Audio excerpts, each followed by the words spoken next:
Chères sœurs, chers frères, bienvenue à notre MMD, mini-méditation du dimanche. Cela fait maintenant plusieurs semaines que nous sommes confinés pour échapper au coronavirus. Et depuis quelques jours, j'ai à cœur que nous réfléchissions sur ces temps inédits que nous vivons, parce qu'en fait, manifestement, il y a là quelque chose d'historique qui est en train de se dessiner. Et il est important que le peuple de Dieu soit informé. La parole de Dieu dit en effet en Osée 4 au verset 6, « Mon peuple périt parce qu'il lui manque la connaissance. » Et il est important que nous puissions réfléchir à certaines choses qui semblent se dessiner. Je ne sais pas si vous vous êtes posé ces questions, mais comment cela se fait-il qu'un petit virus fasse tant parler de lui? Comment cela se fait-il qu'un virus fasse que plus de 3 milliards de personnes sur la Terre arrêtent de vivre confinés chez eux, parfois sous peine d'amende? Comment cela se fait-il qu'un virus produise tant de choses? Vous avez sans doute reçu cet email écrit par Mustapha Deleb, un écrivain tchadien connu. Je peux vous le faire suivre si vous le désirez. Cet auteur faisait remarquer en tout cas que le coronavirus chamboule vraiment l'ordre établi. Il a suffi de quelques jours pour que les hommes se rendent compte qu'ils ne sont que poussière. Et le coronavirus a aussi réussi en fait à obtenir pas mal de choses, comme par exemple le cessez-le-feu en Syrie, en Libye, au Yémen, alors que tous les efforts des grandes puissances n'avaient pas réussi à le faire. Et le coronavirus a aussi réussi à obtenir ce que les gilets jaunes et les syndicats ont mis des mois de grève et sans l'obtenir, à savoir que le coronavirus a réussi à faire que les prix de l'essence à la pompe baissent, que les aides sociales soient débloquées, etc. Et même ce que la militante écologiste Greta Thunberg ne cessait de clamer, le coronavirus a réussi à l'obtenir, à savoir notamment que la pollution a baissé sur toute la Terre. Les hommes réalisent qu'ils sont tous égaux devant ce fléau parce que ce petit coronavirus frappe à la porte de la mort pour toute catégorie de personnes, riches, pauvres, faibles ou forts. Et l'ampleur des conséquences du Covid-19 est vraiment, il faut le dire, immense, planétaire. Depuis mes plus de 40 ans d'existence, il n'y a qu'un événement qui a réussi à marquer tant l'humanité, à ce que je sache, c'est le 11 septembre 2001. Ce 11 septembre 2001, on sait en fait que l'humanité a connu vraiment le terrorisme. Et il y a eu un avant, il y a eu un après 11 septembre. Et désormais, je pense qu'on parlera d'un avant, d'un après Covid-19. Ce Covid-19 qui est apparu en novembre 2019 à Wuhan, en Chine, comme vous le savez. Cet événement vraiment éclabousse celui du 11 septembre, car le terrorisme, en fait, n'a jamais immobilisé toute la planète entière en même temps. Et devant une telle ampleur, je pense que le chrétien doit se tourner naturellement vers l'écriture pour se demander s'il n'y a pas là, dans cet événement du Covid-19, un signe de la fin des temps. Lisons dans Luc 21, à partir du verset 9. Luc 21, verset 9. Quand vous entendrez parler de guerre et de bruit et de désordre, ne soyez pas effrayés, car cela doit arriver premièrement. Mais ce ne sera pas encore la fin. Alors, il leur dit, une nation s'élèvera contre une nation et un royaume contre un royaume. Il y aura de grands tremblements de terre et par endroits des pestes et des famines. Il y aura des phénomènes terribles et de grands signes dans le ciel. Mais, avant tout cela, on portera les mains sur vous et l'on vous persécutera. On vous livrera aux synagogues, on vous jettera en prison, on vous mènera devant des rois et devant des gouverneurs à cause de mon nom. Cela vous donnera l'occasion de rendre témoignage. Mettez donc à l'esprit de ne pas préméditer votre défense, car je vous donnerai une bouche et une sagesse à laquelle tous vos adversaires ne pourront résister ou contredire. vous serez livrés même par des amis, par des parents, des frères et des proches, et ils vous feront mourir. Vous serez haïs de tous à cause de mon nom. Mais il ne se perdra pas un cheveu de votre tête. Par votre persévérance, vous sauvegarderez vos âmes. J'aimerais te dire deux choses par rapport à ce texte. D'abord, avec les événements que nous vivons, on est en droit de se demander où est-ce que toutes ces choses nous conduisent? Où va notre monde? Au cas où tu ne le sais pas, laisse-moi te dire que notre monde va tout doucement, mais sûrement vers sa fin. La question que je me pose devant ce confinement d'une ampleur mondiale est: y a-t-il un lien entre ce que nous vivons et la fin des temps? Il faut bien, frères et sœurs, que Jésus revienne. Il faut bien que l'Écriture s'accomplisse. Alors, peuple de Dieu, redresse-toi. Peut-être que le Seigneur Jésus est à la porte. Et dans notre contexte, on voit qu'il sera question de guerre, de tremblement de terre au verset 11. Les deux guerres ont marqué les esprits et il faut sans doute les compter comme les signes que Jésus a donnés en Luc 21 au verset 9. Comme signe pour la fin des temps. La guerre de 45, pour ceux qui l'ont vécu, a marqué les esprits. D'après les livres d'histoire en tout cas, ce fut un bouleversement qui a chamboulé les données mondiales. Et Jésus nous dit qu'avec les guerres, y compris les deux premières mondiales donc, ce ne sera pas encore la fin.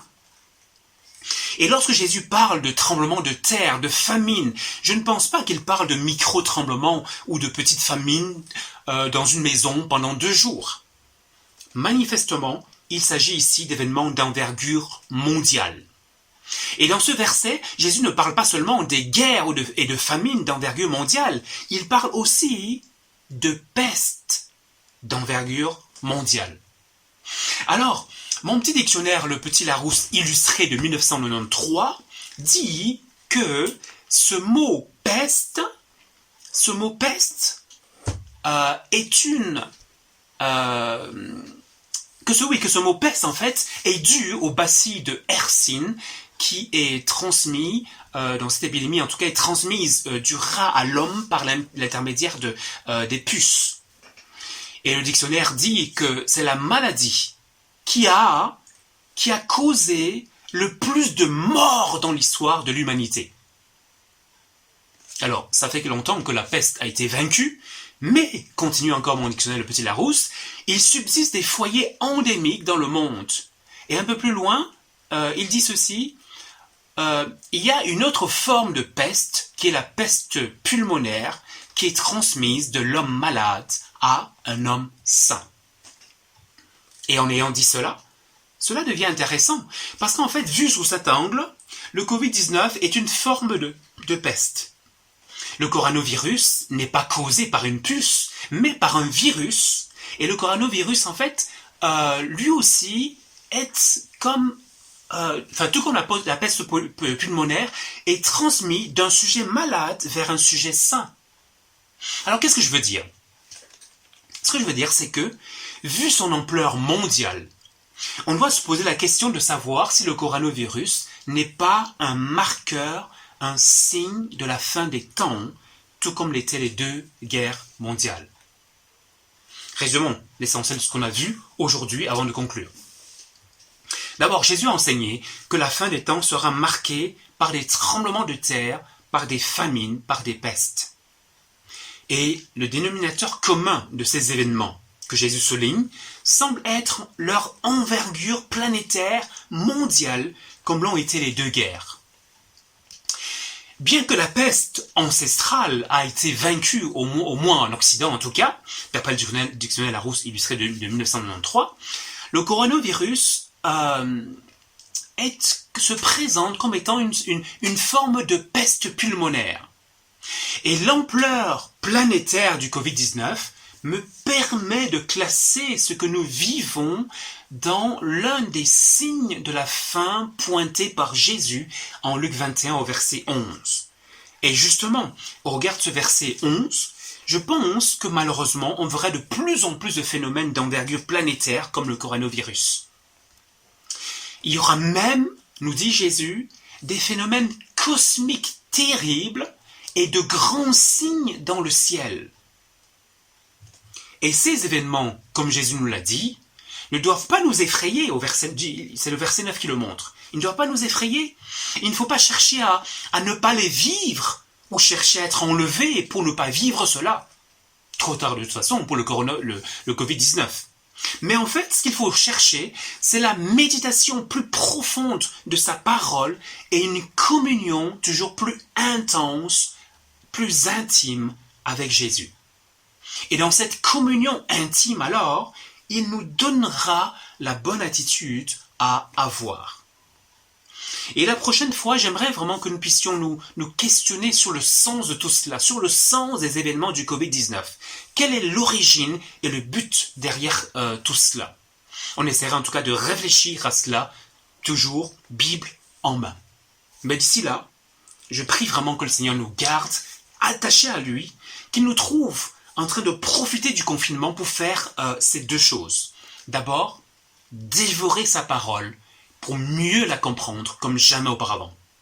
Et puis, louer et prier Jésus comme jamais auparavant. Cela personnellement, en famille, avec les enfants. Alors, et dans ce sens-là, j'aimerais simplement nous inviter à écouter un cantique à la fin des annonces. Le cantique s'intitule « La trompette sonne ».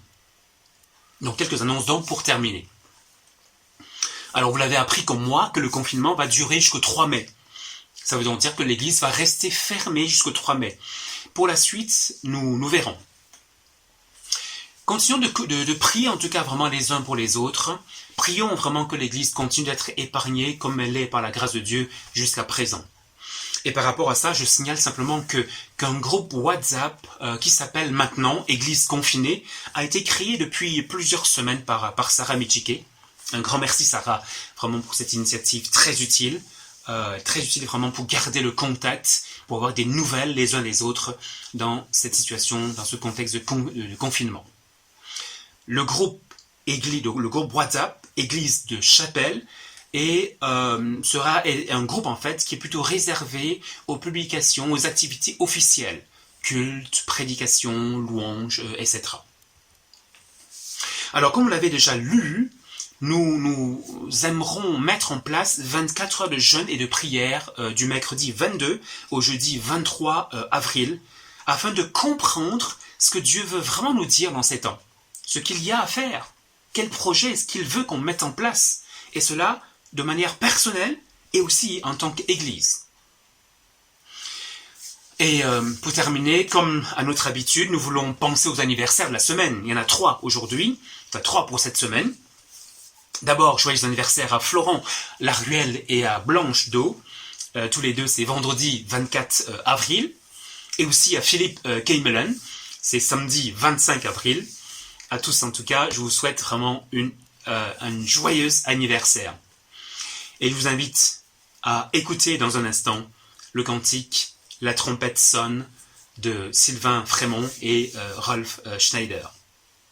Que la paix de Dieu soit sur nous, qu'il nous bénisse, qu'il nous fortifie.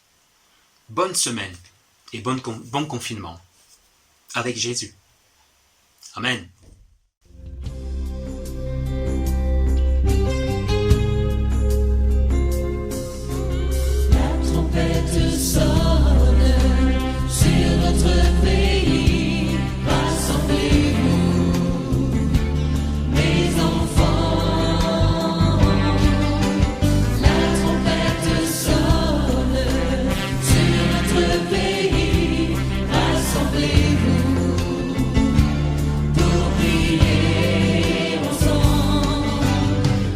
Chercher ma face, à pleurer ma grâce.